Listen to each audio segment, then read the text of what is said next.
Hi everyone. I hope everyone is doing well today. This is Gina again. I will be talking to you about how you can sign onto one of those platforms that I talked about in my previous video to be able to purchase your Bitcoin or purchase any other cryptocurrency.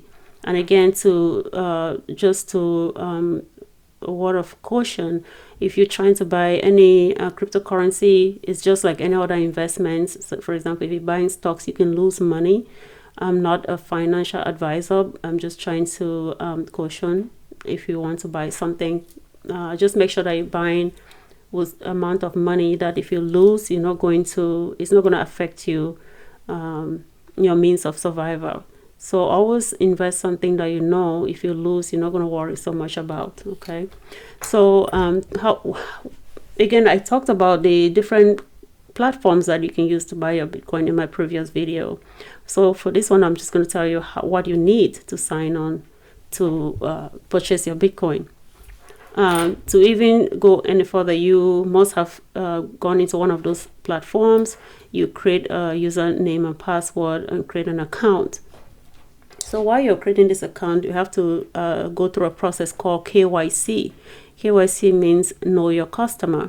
So with this process, they will require that you have some form of identification, a clear form of which is legal form of identification. Also clear in the sense that it's not dirty or torn, or because they require that you take a picture of it and upload it into their system so that you can see that you have a good ID. And also, they will also require that you take a picture of your face and also upload it into their system.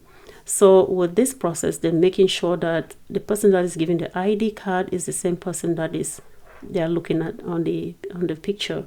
So once you do this, so when you sign in, first thing I warn you is when you sign in using a username and password, if you think you are very, very sure that you know that username and password, even if they wake you up from your sleep, please still write it down. Don't take any chances, because if you play around and your account get locked because for some reason you forget your username or your password, it will take you, I don't know how long before you ever open the account. And if for some reason you can't open it, you can forget that you have money in there, because nobody can get access to it. Only you alone can get access to it. And if you lose your ID, your username and password, then that's it. Nobody can access it for you. Only you alone can do that. So then there's another thing they call keyword phrases. Some platforms also give you some keyword phrases that you have to write down. They always advise that don't keep those keyword phrases in your computer or on your phone. Literally write them down chronologically as they were given to you and keep them. They're like a key. Words could be like mirror, bed, run, just simple words. They usually can give you 24 of them, or they give you 12 words. Make sure you write them chronologically as they give you, because at some point, if they ever ask you for those words, you need to put them in there the way they were given to you. And if you can't find it, then I'm sorry, you are going to lose your money. And then also keep those words very well, because if somebody lay hands on them, say for example, you leave it on your phone and somebody stole your phone and they get access to those keyword phrases, and they know how to move around using the computer, they can actually take your money. So you need to make sure that you write those keyword phrases in a place where it's private and you can keep it safe. You can write it in multiple places so that if you ever lose one, you can have the other one. And so these the forms of identification, username and password, and your keyword phrases, very, very, very important.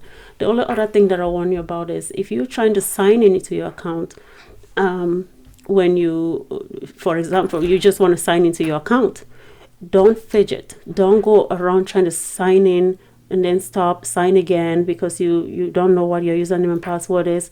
You fidget around 2-3 times, you will be locked out of your account. And if you get locked out of your account, that's going to be a big problem, because to get hold of somebody to open an account for you, I don't know if you can get hold of anybody. Because right now you can't go call anybody and say, oh, it's not like the bank where you can call and say my account is locked, please open it for me. it's just hard to get somebody to do that for you. So make sure you're having your username, password right there when you're trying to sign in. Make sure you use your keyword phrases are right there when you're trying to sign in, and make sure that you also have money in your account when you're trying to sign in and buy anything. Make sure you have money in your account, because some platforms will say, oh, you can buy something, they'll sell it to you, then maybe 2 or 3 days later they'll go into your account before they get the money. Don't take the chance. If you want to buy something, just make sure you have the money there first before you click to say, yes, I want to buy. Because if they go in there and the money is not there, they can lock your account and it's still going to be a problem. So just make sure you have the amount of money that you want to purchase Bitcoin with, or whatever currency you want to buy. And then make sure that you click yes, or yes, purchase.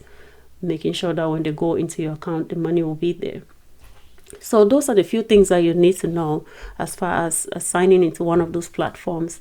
So I will come back and tell you how you can maybe store your Bitcoin or other things concerning Bitcoin. All right. Thank you so much.